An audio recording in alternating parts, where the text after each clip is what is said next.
Hey guys, welcome back to Booze and Movies. This week I decided to keep the kind of weird theme with the booze going. So this week I have Captain Morgan, a pretty standard rum, no one hails it as the best, but no one says it's poor quality either.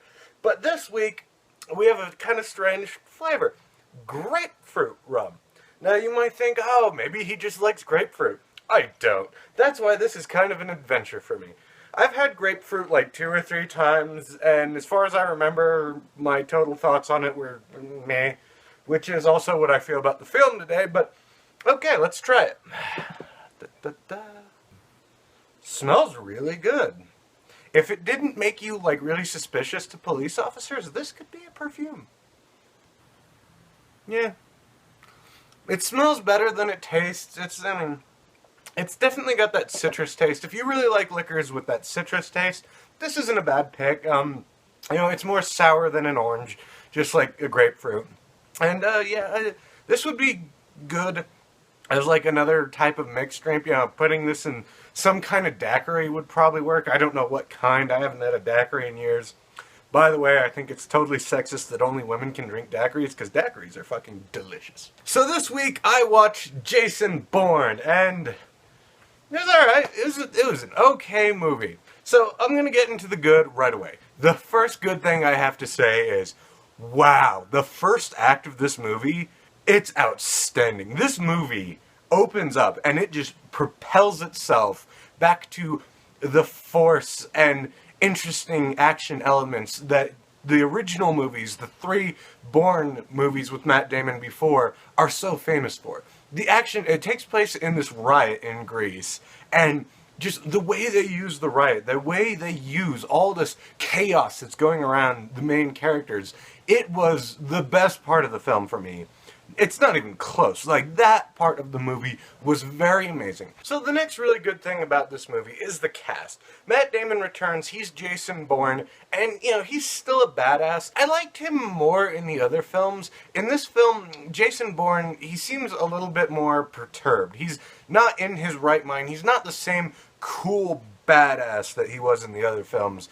He's dealing with some stuff. One problem that I'm going to bring up just right here because it's convenient is he's having these fucking constant flashbacks, and it got annoying after a while. But overall, Matt Damon as Jason Bourne, I love seeing that character come back to the big screen. He was one of my favorite parts of the movie. You have Tommy Lee Jones playing the usual Fed bastard in a suit. They all have federal bastards in suits, like, that's a pretty common theme. I thought he might have been the best one. I mean, he was the biggest bastard, and he looks good in the suit, and he's old as fuck now. I mean, he filled that role very well. After that, you have Alicia Vikander. She's playing this character who works for the CIA, but she kind of doesn't trust them. It's interesting where they took that role, and I thought Alicia Vikander, she did a very good job in this. She plays a pretty cool, calm character who's just kind of questioning her beliefs. It's also another thing we've seen in the Bourne films. Come to think of it, there's a lot in this Bourne film that we've seen in other Bourne films. I'll get to it. And then you have the other main bad guy. He's an asset like Jason Bourne. And he has this complicated history with Jason Bourne that, to me, I thought it was tedious. Like, this is a guy who is paid to torture and murder people. That's his career choice. I don't need extra incentive to think this guy's probably not very nice. And the film goes out of its way to be like, oh, you should really hate this guy. And I'm kind of like, I didn't need that extra incentive.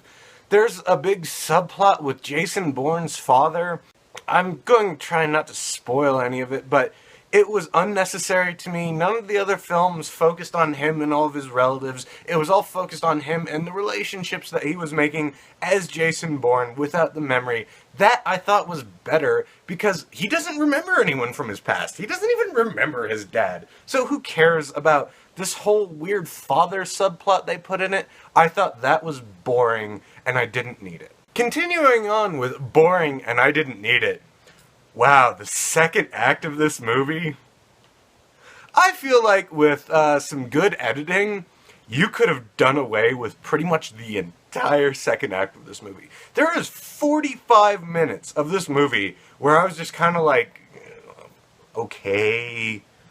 Things are happening. There's not really a big action scene like the other three Bourne movies, except maybe Supremacy, because I can't remember.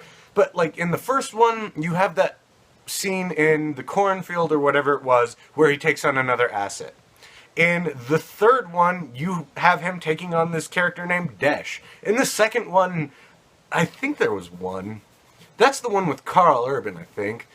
But it wasn't Carl Urban. But I'm pretty sure there was a second act fight scene that was freaking awesome. In this one, the second act is just a complete waste of time. And it's 45 minutes, and by the time you get to the third act, I had lost most of my investment for the movie. The third act does pick up a lot of that momentum.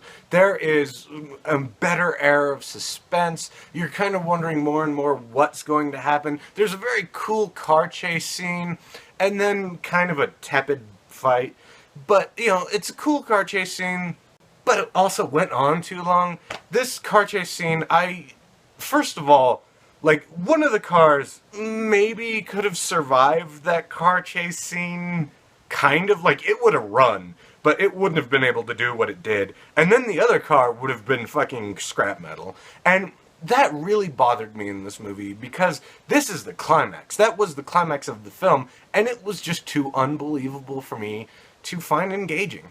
Overall, guys, I thought the movie was fine. The first act is great. Honestly, that, for some people, will be worth the movie ticket price alone. The second act takes all that momentum and just drowns it in the sink. Not the sink, the toilet. It drowns all that momentum in the toilet. The third act picks up, but by the time the third act kicks in, I had just been bored long enough that I wasn't invested anymore. Overall, guys, you know what? If you're a big fan of the Bourne series, rent it. Make sure you have, a smartphone or something to play with during the parts that honestly didn't even need to be in the goddamn movie anyway. And yeah, you'll enjoy it. You'll have a fun enough time. I would not recommend buying this, and I don't recommend paying theater prices.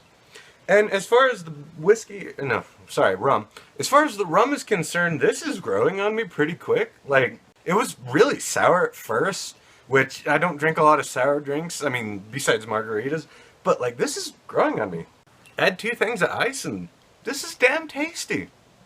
I'd recommend it. I'll give the booze a 7.5 out of 10. I'm giving the movie a 5.5. Anyway, guys, Grapefruit's in this year. It's gonna be big. See ya.